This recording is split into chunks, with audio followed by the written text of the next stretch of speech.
We both felt the end was very near. They felt this because the weather had worsened, but Wave Walker rode over the storm, and by the morning of January 6th, with the wind easing, I tried to get a reading on the sextant. But the Wave Walker crossed the storm, and in the morning of January 16th, the wind also slowed down. The author tried to get a reading on the sextant. Sextant is an instrument with which the sailor can read the altitude. Back in the chart room, I worked on wind speeds, changes of course, drift, and current in an effort to calculate our position. Now, the author, he started calculating the wind speed, the flow of the water, the force of the current, so that he could determine their position, where they were. The best I could determine was that we were somewhere in 150,000 kilometers of ocean looking for a 65 kilometer wide island. So the best he could find out was that they were somewhere in a very big ocean, that is 150,000 kilometers ocean, and they were looking for just a small 65 kilometers wide island. While I was thinking, Sue, moving painfully, joined me. Now Sue was in great pain. Though she was not complaining, she was in great pain. She came and joined her father. The left side of her head was now very swollen. The left side was very swollen, and her blackened eyes narrowed to slits. Now her eyes had also swollen, and with the result her eyes were just very thin openings. She gave me a card she had made. On the front she had drawn caricatures of Mary and me with the words, "Here are some funny people. Did they make you laugh? I laughed a lot as well." Inside was a message, "Oh, how I love you both." So this card is to say thank you, and let's hope for the best. Somehow we had to make it. Now Sue had drawn a card. She had come to give a card to her father, and on top of that card she had made cartoons of Mary and her father. And she wrote, "Here are some funny people. Did they make you laugh?" She was trying to cheer up her father. He knew they were so stressed, so she was trying to make them laugh. I laughed a lot as well. Now inside she gave a very serious message, "Oh, how I love you both." So this card is to say thank you. She wanted to encourage her father and show appreciation also. So she thanking her father, and let's hope for the best, and also giving him best of luck.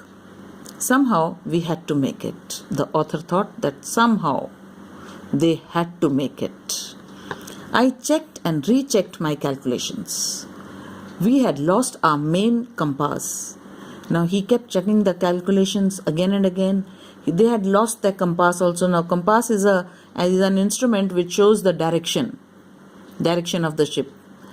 The north, south, east, west direction it shows. And I was using a spare which had not been corrected for magnetic variation. Now he was using a spare one which was not very accurate. It had not been checked. The variation between the magnetic direction and the actual direction, the difference between that had not been corrected in this compass. I made an allowance for this. Now he tried to make an adjustment for this, and another estimate of the influence of the westerly currents.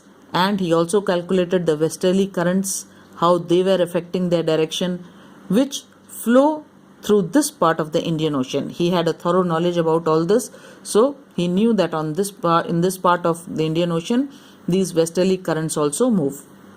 About 2 p.m., I went on deck and asked Larry to steer a course of 185 degrees. He went on the deck and told Larry to take the direction 185 degrees.